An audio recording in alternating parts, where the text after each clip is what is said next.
In this video, I'm going to show you why being a day trader pays $41,000 more in taxes and what you can do about it. And when it comes to day trading, there's a certain thrill to it. It's exciting and you take a profit within a day or two. You're trying to make some quick money. And when you compare that to long-term investing, it's very slow. There's not a lot of action and basically you get rich slowly. And that is a major difference when it comes to day trading in Canada versus long-term investing in Canada. And by the end of this video, you'll learn why day trading pays more in taxes and $41,000 more. As a long-term investor, you'll learn how you can save more taxes so then you can earn a higher return without putting in more effort. So this is really a part of a larger investment tax series where we cover dividend tax, capital gain tax, everything tax related, so then you can become more knowledgeable and put more money in your pocket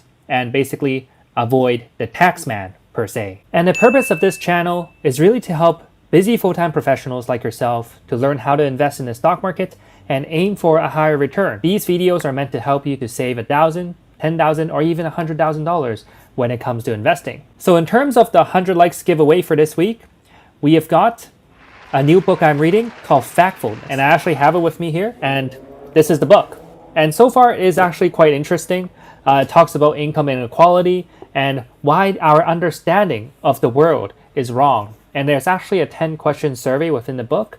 And I got, I think, maybe 5 to 7 of them wrong on my first try. So if you are interested in reading this book as well and expand your knowledge, then you can click like on this video and leave a comment below, and I'll select a winner once we reach 100 likes. So in terms of Investing Accelerator, I just want to celebrate another successful story where Adrian sold his Corning GLW options for 172% return in 4 months. So that is pretty amazing, and his Corning position has an average return of 128%. And he also sold part of his PLC position, which is using stock, for 40% gain. So that is pretty amazing as well. So congratulations, Adrian. And finally, for Mike, he also sold half of his MSI stock for 55% in 4 months. So that is very amazing as well. So right now for Investing Accelerator, we are looking for 15 individuals to teach them how to invest, even if you don't have a financial background. There's more details at the end of this video. So day trading and taxes. So the first question is really, can you use your RRSP and your TFSA account to day trade? And the answer is no. Very simply, do not use your RRSP and TFSA to day trade, because there are a lot of cases where day traders actually did that many years ago when it first got established, and they got taxed on it because basically the CRA will go around and he'll see which account has a lot of balance, and they will review and they'll bring you to court, and if they deem that you are a day trader, then they'll tax you on it. So the question is, how much tax does a day trader pay in US and Canada? Now for day trading, it's actually quite simple. It's the same as having a second job. It's the same as paying employment income tax. So you're going to be taxed at the regular rate. And when it comes to long-term investing, you'll be taxed under capital gain, which is only 50% taxable. So the rule of thumb is that for capital gain, the average marginal tax rate is around 25%. Now in reality, it might fluctuate a little bit based on your income, but the max it goes is 25% or so. So here are the couple of scenarios that we'll go through and we'll dive into to understand what is the impact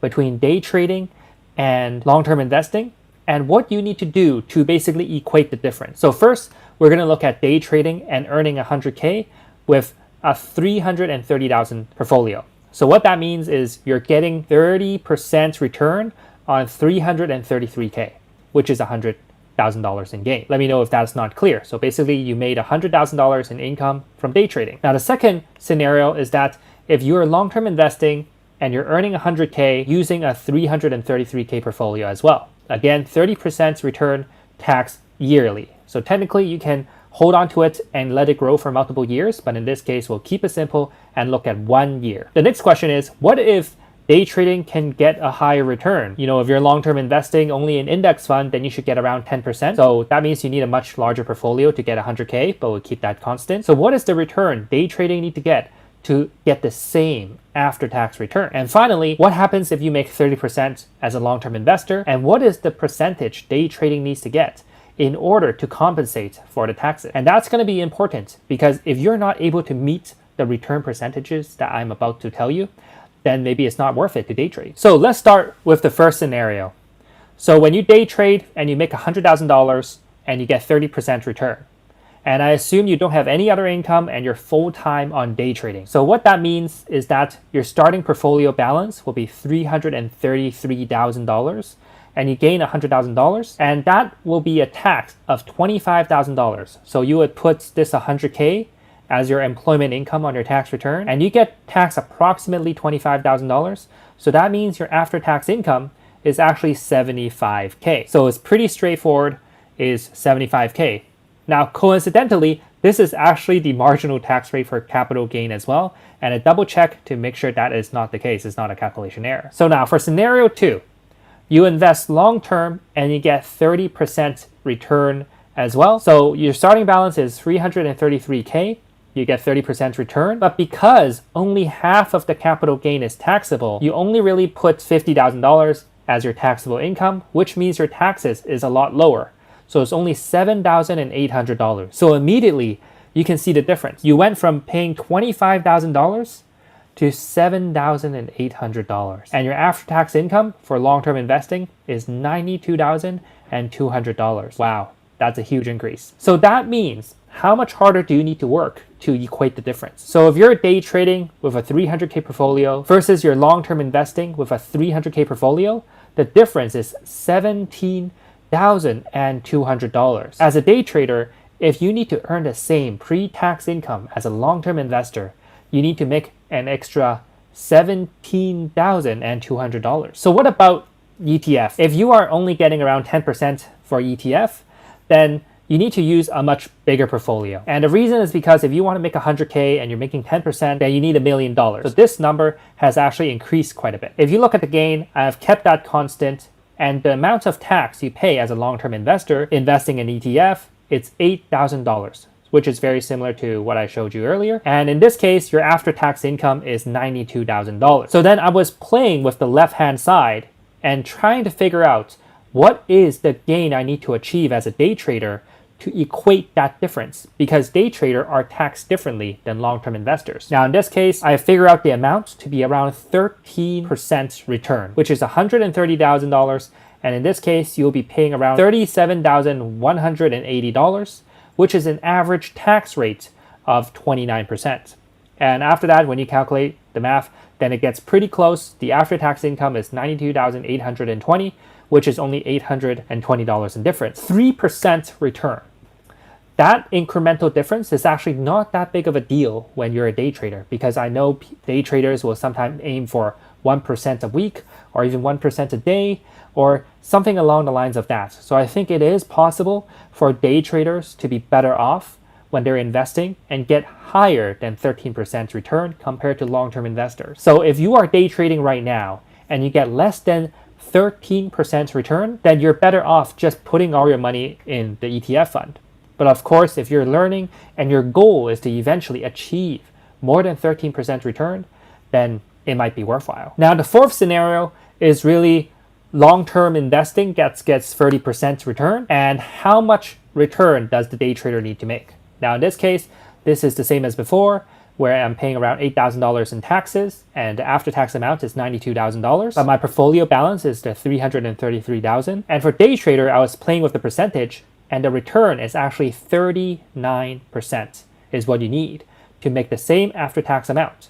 So in this case, your gain will be around $130,000 again. And in this case, the tax is $37,000, same as before, and the difference is $820 as well. So that is really the key difference.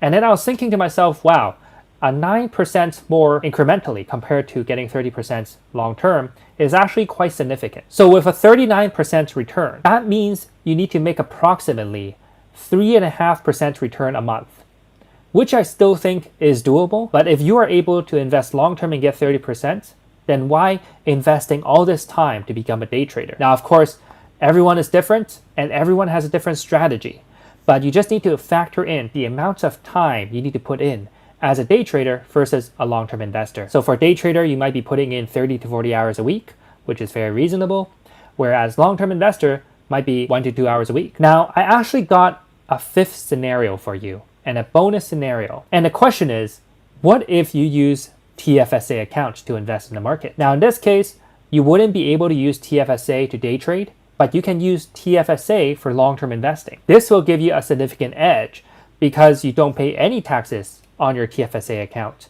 And in this case, I've put it at 0. So then that means your after-tax income is $100,000. And if you want to achieve the same return using day trading, then you need to get around 43% return in order to get the same after-tax income of $100,000. So you can see that you need to work, 33% harder when it comes to day trading. And you also need to spend 30 to 40 hours in front of the screen. So that's quite a bit of manual work, and it can be energy draining as well. So when you are evaluating whether it is worth it to be a day trader, that is what you really need to look at, is the ultimate result and whether it is able to fulfill your life's demands and your goals. Now, the vision for myself is really to make 30% a year being a long-term investor. I've done it for the last 5 years pretty successfully, and I just want to share this knowledge with you as well. So I have prepared a 4-hour training that is made for full-time professionals or a retiree with no financial background, and you want to manage your own portfolio. You want to learn how to get 30% a year, and if that is the case, then you can attend the free 4-hour training here. The link is the first link in the description. And there are 3 reasons why you might want to get this training. And the first reason is you want to learn how I made 500% in the last 5 years, so that's an average of 48% a year. And you'll also learn how I help over 100 people without a financial background to master investing. So there's really no reason why you wouldn't be able to master it if you put in the time and the effort. And attending this 4-hour training is probably better than going through another 100 videos on YouTube, which can be time consuming. And this training is really condensed, simple, and actionable. So you can get the free training in the description. So I'll see you inside the webinar. And for my journey to 30% is really a difficult one because it took me 8 years to get there. And initially, I was making a negative return, so less than 10%. And I have very low confidence. I didn't know what I was doing. I didn't have a mentor. I was basically just doing random things, testing different strategies, programming different strategies until I figured it out. And now I only have one simple investing approach where I aim for 30% a year. And my goal is to teach more people how to do that as well. So here are some examples that I talked to you about earlier today. For example, Adrian making 172% from Corning, 40% from PLC in a couple of months. Mike made 55% from MSI in 4 months. And right now, I'm looking to help 15 more people to master investing this month. So if you're interested, go attend the free training first so that you have a complete understanding of what I do. Afterwards, you can schedule a call with me to have a chat, and I'll see you on the call. In the next video, I'm going to talk about, should you be concerned that investing frequently will increase your taxes? This video idea came from Warren Buffett, where many years ago, he said that you should be aware of taxes. You also should be aware of transaction costs when it comes to investing. We're going to do a couple of models together to figure out whether there is a significant impact when it comes to transaction costs and also taxes if you are investing frequently versus holding for 5 to 10 years. So if you are a long-term investor and you want to minimize your taxes, then the next video is definitely for you.